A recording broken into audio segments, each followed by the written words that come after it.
Do you know what I'm tired of? Seeing videos on how to buy LPS cheap and they just recommend buying like a $1,000 lot of pets because it's the cheapest price per individual pet. I'm an adult with financial responsibilities. Do I look like I have $1,000 to drop on little plastic animals? Because I don't. So here is my complete guide on how to buy LPS cheap from a hashtag thrifting warrior. This short hair cat, 50p. These LPSO pets, 40p each. I know my stuff. I have about 150 pets in my collection so far, and I've paid about £300 for all of them, and the main bulk of that money is buying Gen 7s new in store. The prices for Gen 2 pets are going up and up, but don't let anyone convince you need to pay these crazy prices, because even if you're a main 5 collector, if you put in the work you can be paying pennies per pet or even get them for free. So here are my 10 ways you can buy LPS on a tight budget.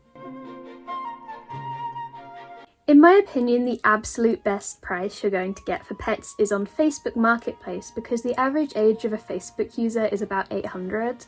It goes one of two ways.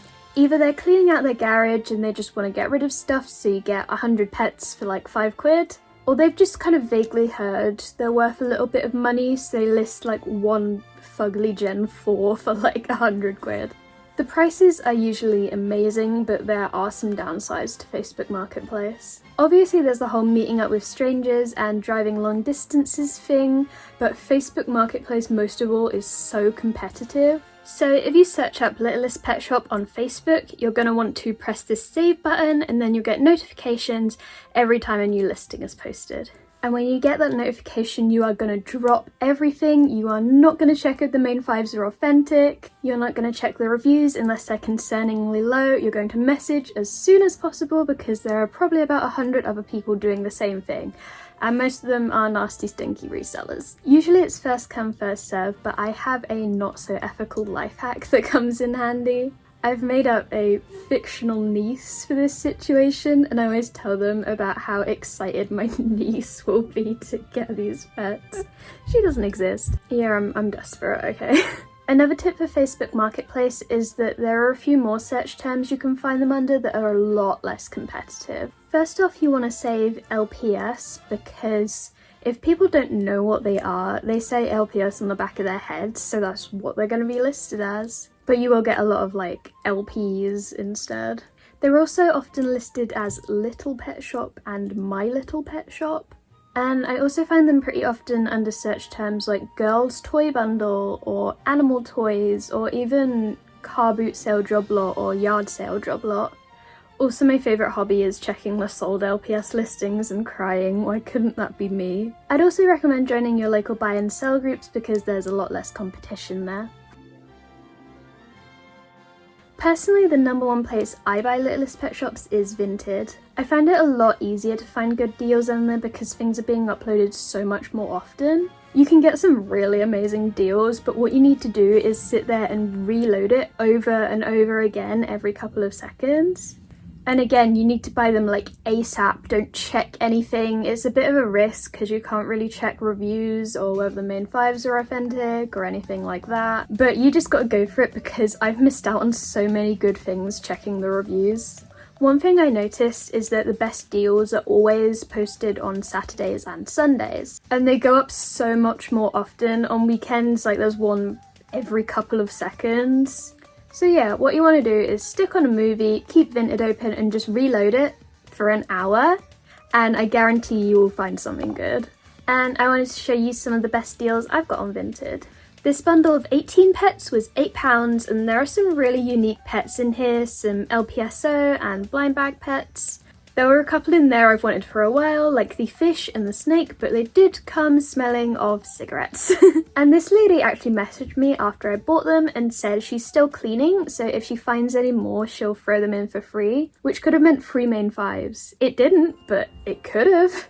And then I got this lot of 40 for £12. Only like half of them were Gen 2s and most of them were pretty common, but still an amazing deal. And I mostly bought it for this crouching cat and the Blythe Loves toucan. And these ones were £3.50.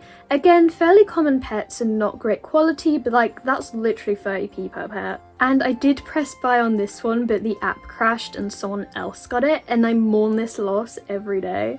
£11 for this pretty big lot, including a jumbo and multiple main 5s. One thing I would say is only buy lots on Vinted, not individual pets, because they add so many little fees on, and suddenly you're paying £5 for a pet that was listed as £1, so it's just not worth it a lot of the time in my opinion. Also, I know a lot of people buy off of eBay and Mercury. I assume they're probably a similar sort of experience. I just don't like using eBay personally because it's so full of fakes and resellers.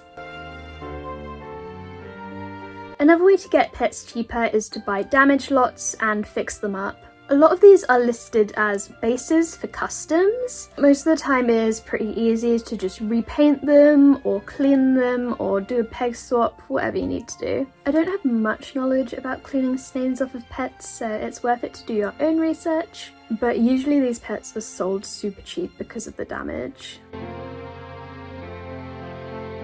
Thrift shops, charity shops, whatever they're called where you're from, are quite rare to find pets in, but when you do, they're usually such a good deal. This is where I got the short hair cat from for 50p. Here's the picture of it. In the charity shop it came with like a pet carrier thing. I've found 3 pets in charity shops so far. The short hair and a G7 Anteater, which I already have, and this polar bear, which was only 15p. Also, I found this huge box of accessories, but I was kind of torn on whether to buy it or not because I don't have space for all of that, and whilst I was thinking about it, someone else got to it first before me. I was heartbroken. Also, these were all from the same charity shop. There is just something about this charity shop. It's so good. I do have the privilege of working from home, so I can literally just pop down whenever. But it's definitely worth looking up your local charity shops on Facebook because sometimes they'll post pictures of their stock or live stream and you can comment and reserve what you want in advance and then come pick it up later. And that is exactly how I found my short hair. And if I find something my friends want whilst I'm out thrifting, I'll send them pictures of it, ask them if they want it at work, and I'll buy it for them. So life hack, go get yourself an unemployed friend who can thrift for you. On the topic of unemployed friends, my friend got me this plushie.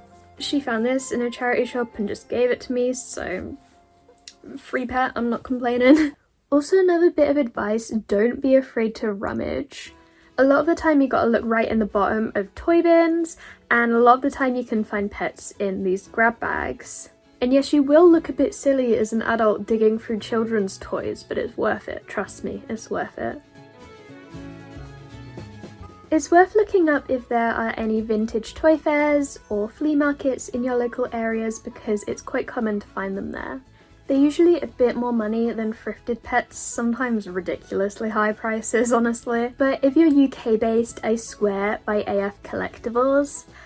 They do 2 pets for £5, which is so reasonable. And I got my first ever short hair from them. But yeah, they go literally all over the UK, so you'll probably be able to track them down somewhere. There's also Recollectible / My Little Stable. They're more like Scotland based, but they do sell a lot of pets. Flea markets aren't really a thing where I live, but I see a lot of people going to them and finding pets, so do your own research on that. I don't really know what they are. You can even find them at anime cons and comic cons sometimes. Fua Pastel is the only one I know of, but they go to like MCM Comic Con and Hyper Japan every year. I know you wouldn't think antique shops are a place to find Littlest pet shops because, you know, they're not antique, but you can definitely find them there. My local antique shop annoys me because it has this huge section of girly toys. They've got like My Little Ponies and Monster High. Like, we're so close, why do you not have them? They're like literally in the same genre. Maybe they'll get them in one day, or maybe they do get them in and someone just buys them all. Fight me outside Tesco's, whoever you are. They definitely tend to be a bit pricier in antique shops, but I don't know, because it's like in person, it feels cheaper than buying them online, because I'll just pay in cash, and because I can't see the money go out of my bank account, it's free. Some toy shops sell them as well, like second-hand toy shops. I don't really know what they're called, but there are a few of them about. There used to be one in my city, but they would exclusively only sell fakes. If you're in London or just visiting, there's a place called Collector's Paradise in Chesham, and you can get the underground there. And they sell them so cheap, it's £2 per pair. If you know any shops that sell G2s, feel free to put them in the comments because I'd love to like make a map of where to buy them. Again, follow your local antique shops on Facebook because they'll most likely post pictures of their stock. Again, it's a little bit hard to find them in car boot sales because resellers swarm these things at ungodly hours in the morning. But yeah, I've still found Littlest pet shops at car boot sales and yard sales. Last time I went, I got this tiger bonbon cat for £1, and I also found a Littlest Pet Shop DS game. I've also found Zelfs, My Little Ponies and Furbies there, so it's definitely worth going if you're into any other kind of vintage toys. I don't know if this really counts, but if your birthday's coming up or Christmas, ask people to get you LPS. There's this website called lpsmerch.com where you can make a wish list of pets and then I just send that to people. The one thing I'd suggest is leaving main fives or any pet that is faked off of the list so nobody accidentally buys you a fake. But yeah, I've gotten a big chunk of my collection from friends and parents, including this diva who I am actually matching makeup with today. So there's this thing I like to call the yapping method. A lot of the time if you bring up Littlest Pet Shop to friends, they'll be like, oh yeah, I still have my collection in my attic. And you know, there's a chance they'll give them to you or sell them to you. Is it a bit cheeky? Yes. Does it work? Also yes. The only time this has worked was with a family friend whose dog chewed all of their faces off. Like, I think I'll pass on those, but thank you. And lastly, you can enter giveaways for a small chance to receive free pets. The official Littlest Pet Shop account does them sometimes, but there are so many people that enter, so it's a teeny tiny chance. If you want a better shot, I know the LPS Meets UK account does them sometimes, and they're better than the official ones, don't tell myself that. Just if you're going to enter giveaways, please stay safe and know how to spot scams because there are a lot of risks attached, and if you're underage, make sure to ask a parent's permission first. Because I'm sure they probably wouldn't love you giving out their address to strangers online. So I really hope this video helped you. I think all in all it's really important to remember that building a collection takes time and you should just take it slow and enjoy the journey. I get such a thrill in finding LPS and hunting for them in the wild, and in my opinion that's a way better way of collecting than just buying them in bulk for loads of money. But thank you for watching and happy thrifting. Bye bye!